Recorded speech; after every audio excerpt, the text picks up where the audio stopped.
At the very tactical level, at the combat team level, it's often about getting close with the enemy and ensuring its destruction. Hi, this is Lieutenant Adam Morton with the Canadian Army Podcast, and today we're going to talk with Lieutenant Colonel Christian Caron, who is the outgoing commander of the Tactics School in Gagetown, and we're going to be talking about the Combat Team Commander's Course. G'day, sir. Good day, Adam. How are you doing? I'm doing great. How are you? Doing great. Thank you. And thank you for having me here on this podcast today. Yeah, it's going to be good. I'm looking forward to our conversation. So before we get into details of the course, can you kind of tell us a little bit about what a combat team commander does or what a combat team commander is? Well, I think we need to focus on the combat team first. The combat team is a grouping of various arms put together to deliver a synchronized or a simultaneous effect on the enemy. It implies having several arms, such as the infantry, the armor corps, the artillery, the engineers, and perhaps aviation, to achieve an effect on the enemy. This effect is achieved by applying the combat power of these cohesive team, focused on one goal, which achieves a greater effect than if we were to use these various arms separately or in sequence. In short, a combat arms team makes good use of assigned combat power to solve a specific tactical problem set. An example known by all, I suspect, is the hasty attack, where we see the use of maneuver on the ground, on the battlefield, to bring direct fire, tactical and direct fire, onto a defined enemy position to physically destroy that enemy. I find it interesting also that you use the word effect, because I think a lot of people outside of the military don't always realize that there's other effects that one can impose on an opponent other than destroying them. There's a lot of different things you can do with your combat power other than just destroy the enemy. Yes, you're correct. You could suppress the enemy as an example. You could fix them while you're trying to maneuver around them to achieve another objective. But for the tactical, at the very tactical level, at the combat team level, it's often about getting close with the enemy and ensuring its destruction, very often. Yeah, the infantry loves hearing that too. Yeah, they do. Same with the armor corps. Yeah. So how does one become a combat team commander? Well, that is a complex question because a combat team commander does not exist on its own, right? It starts with a subunit commander. So the combat team commander, first of all, needs to be an infantry, an armor, an engineer, or an artillery officer that has been selected to attend the combat team commander's course. To be selected to attend the combat team commander's course, they must have been selected to command a subunit, a battery, a squadron, or a company in the near future. That said, while the officers of the artillery corps, the engineer corps can attend the combat team course, because it provides them with an excellent learning experience, it allows them to know how to best support a combat team, which is an ad hoc grouping when needed. These officers, artillery and engineer officers, will never command a combat team. Why? Simply, the definition of a combat team states that it is a temporary, task-tailored, ad hoc combat arms grouping of a maneuver subunit with integral or attached rifle platoons or tank troops. It de facto implies that you have to be an armor or an infantry officer to be able to command a combat team. So, as I stated though, the first step is they need to be selected to command a subunit. So it's a senior captain on the cusp of promotion or a young major who has been selected to command in the near future a subunit such as a battery, a company, or a squadron. But to be a combat team commander, as I said, you must be infantry, you must be armor, and you must have the chance to deploy or train within a battle group. So an armored unit or an infantry battalion. And you must have the chance to be assigned the resources of a combat team to be a combat team commander. Simple answer. Yeah. Well, it's funny. That makes me think of, when I was a private in Afghanistan, it was exactly that. Our company commander commanded the resources of the armored assets attached to us, as well as use the artillery and things like that. So it seemed, I'm fairly confident that company commander was the combat team commander because he was orchestrating the whole event. But that doesn't necessarily mean that it's going to be infantry all the time. Not correct. As I alluded to, by definition, it will either be an infantry or an armored combat team, and it must be based on an infantry company or an armored squadron with attached resources from the other arms to be a combat team. And so the other combat arms that also participate in this training, I'm guessing for them, it's to understand how all of these elements integrate and operate together anyways, because as people in those positions, they have to have a good understanding of how that works. Correct. Again, a battery commander or engineer squadron commander will unlikely work at the combat team level. They're battle groups, brigade assets, and will be asked to support the combat team when needed with tactical indirect fire or mobility, counter-mobility tasks, but on their own will not command the combat team. So how has this course evolved? Like if we look at, peer engagements, which were kind of a Cold War, even up to the modern day, that's something that's always been a pretty serious concern. Then you look at like asymmetrical warfare, like the nature of the combat team must have changed over the past couple of decades. How has the course evolved? First of all, the nature of the combat team has not necessarily evolved significantly in the last few decades since World War II. Okay. I would say that while warfighting is a complex endeavor, its essence is simple, right? And it can be distilled into the general following rules. We need to win during the offense. We need to initiate combat on our own terms. We need to gain and maintain initiative. We need to quickly build momentum and win decisively, right? That has not changed. As such, I believe that the knowledge, the skills that we impart on the Combat Team Commander's course here at the Tactics School transcends the evolution that you just mentioned. Oh, okay. I explain myself. While we continue to adapt to new capabilities and threats, new vehicles or weapons with added level of protection on both the friendly and the enemy side, new tanks, new anti-armor weapons with new lethality both on the friendly and the enemy side, while we integrate new methods of command and control systems, while we adjust to the mission at hand, such as stability ops, coin operations, what we teach on the Combat Team Commander's course is the basics. It's the foundational training. Again, war is a human endeavor, and it's based on human factors. What we teach on this course here is the knowledge, the skill, and some experience that will provide the foundations for these young subunit commander, potentially combat team commanders, to prevail and win on today's battlefield and tomorrow's battlefield. Well, we all like winning. We do. It's part of every mission statement. Yeah, exactly. As we're talking about this, it's a very officer-intensive course. For our listeners that are NCMs/NCOs, why should they care about what we're talking about right now? Well, they should care tremendously. And they should be tremendously interested in the Combat Team Commander's course because they are an integral part of the combat team. They make those platoons, those troops, those subunit, and the combat team that is needed to deliver the combat power and win over the enemy, right? They need to understand the language of doctrine, the tactics, the techniques, and the procedures being employed by their commander.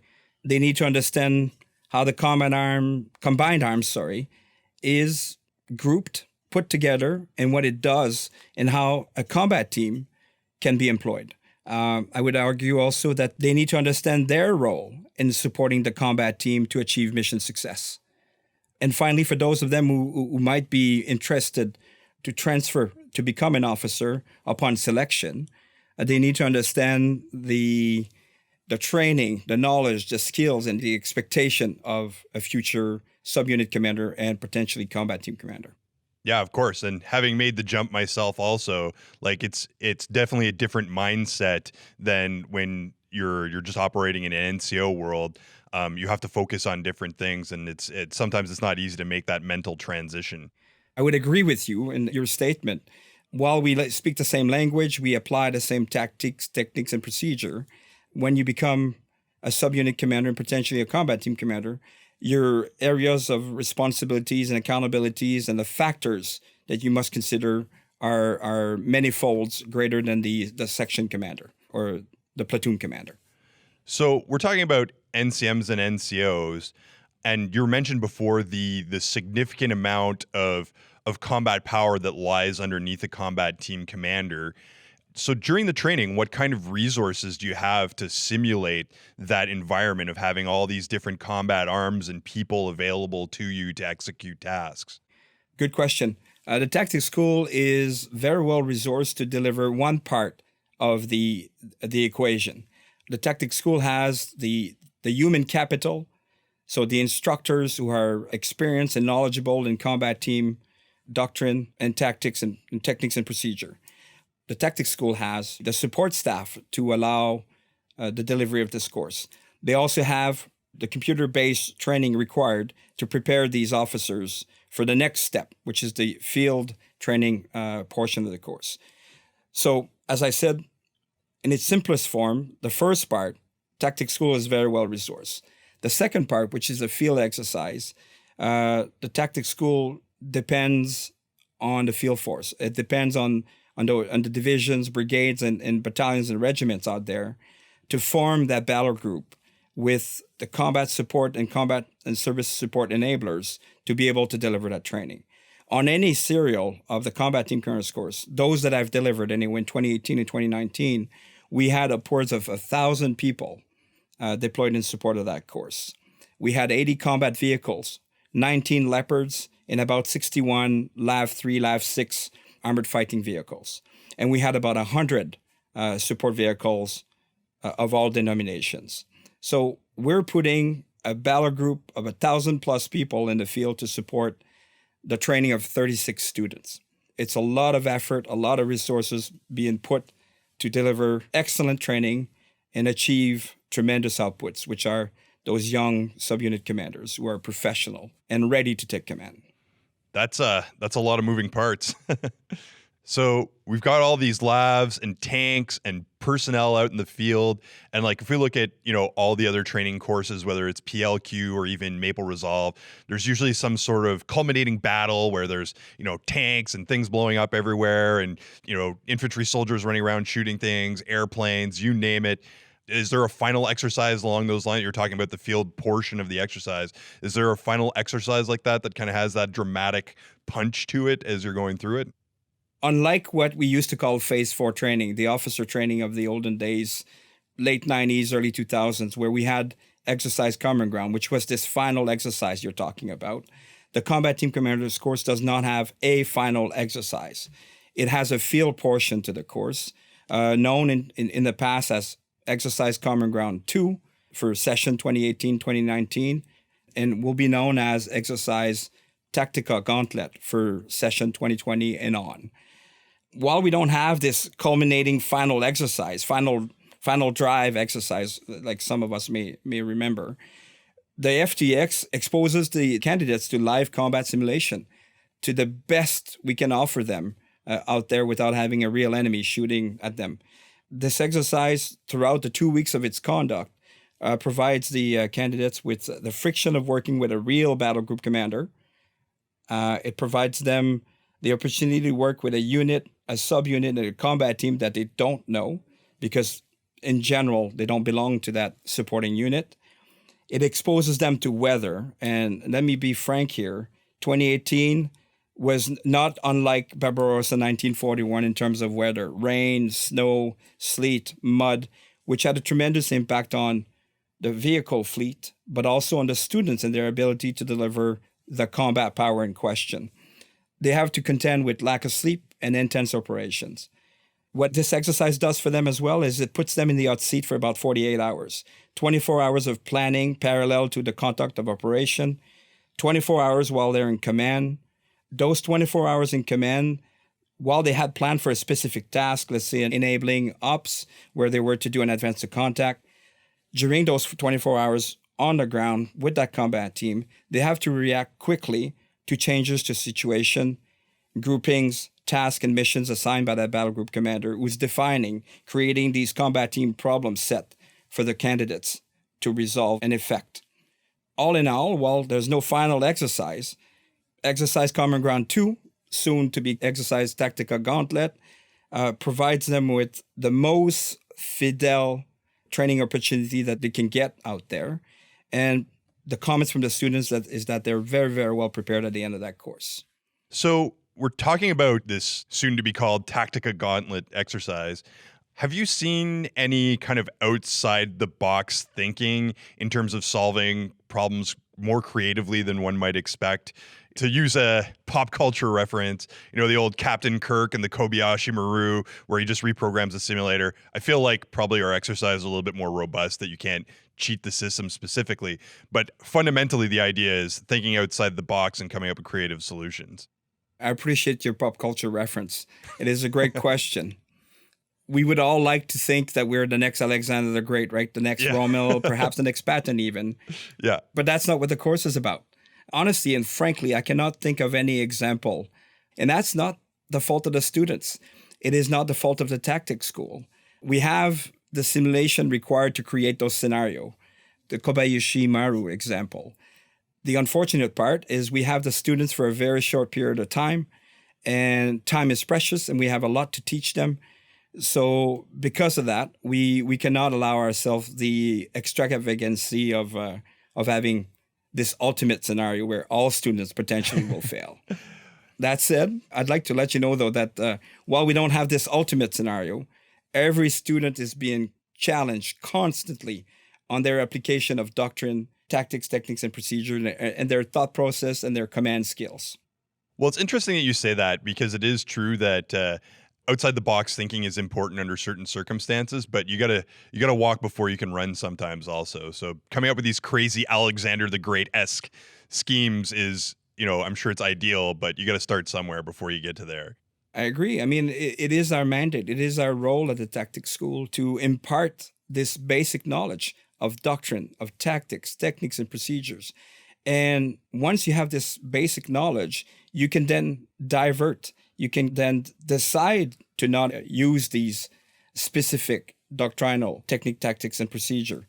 But when you do so based on the situation, the understanding of what you're doing and why you're doing it, and the possible consequences.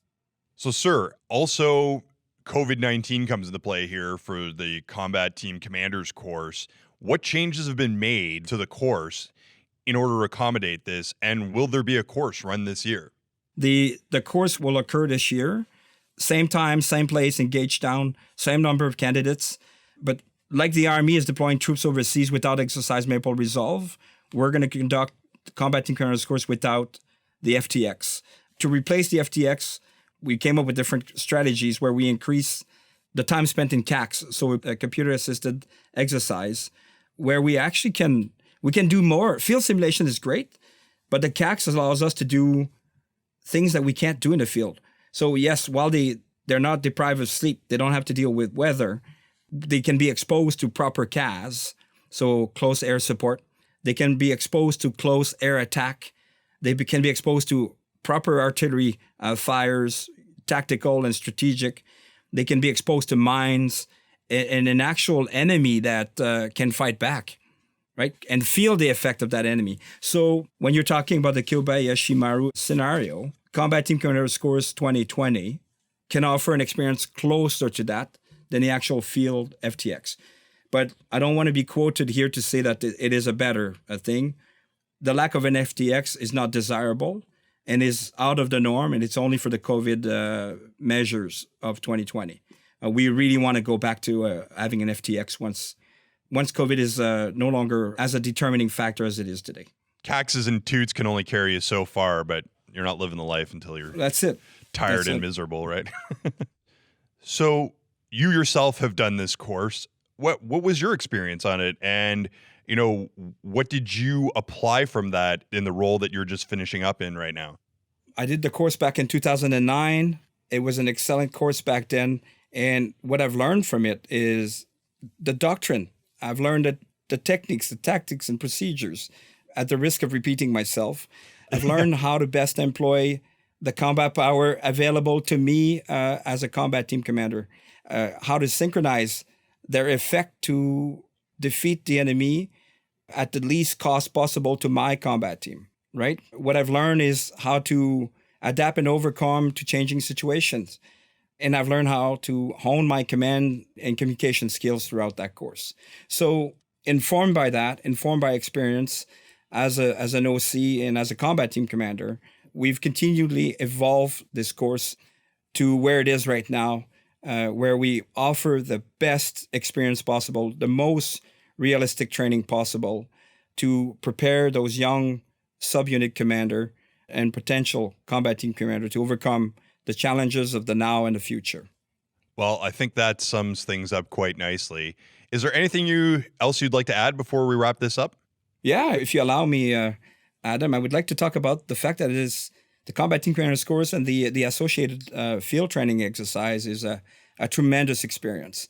It provides those young subunit commander with a great opportunity to prepare for the task that is about to be theirs. They get to do that in a controlled context where they're allowed to fail. They're allowed to learn from their failure before they take command of their actual subunit, company, squadron, or battery. I'd like to talk about the fact also that it brings significant benefit to the field force. The unit, regiment, battalion selected to support this course gets significant functional, experiential training benefits out of supporting the combat team commander's course and its FTX. And they all benefit from the battle group commander, the light colonel, down to the rifleman number 1 out of the LAV-6. The other thing I'd like to talk about is the fact that Canada is leading in preparing its subunit commanders. While the Five Eyes countries, UK, US, New Zealand, and Australia have a subunit command course of some sort, some shorter, some longer, none dedicate as much effort and resources to train their subunit commander, to train them to fight, live, and win as subunit commanders. In my mind, this contributes greatly to our level of proficiency, and to quote Colonel Oberworth, it makes us one of the best armies in the world. That's it. Simply. One of the best armies in the world. Well, I can't think of a better way to wrap that up. That was Lieutenant Colonel Christian Caron, the outgoing commander for the Tactics School, and we were talking about the Combat Team Commander's course. Thanks so much for joining us, sir. Thank you very much, Adam. This was a great chat, and it was fun, a fun opportunity to do. Thank you. Once again, thank you, sir. And as usual, don't forget to follow us, subscribe to the podcast, and check out the Canadian Army on Facebook, Instagram, YouTube, and Twitter. Stay frosty.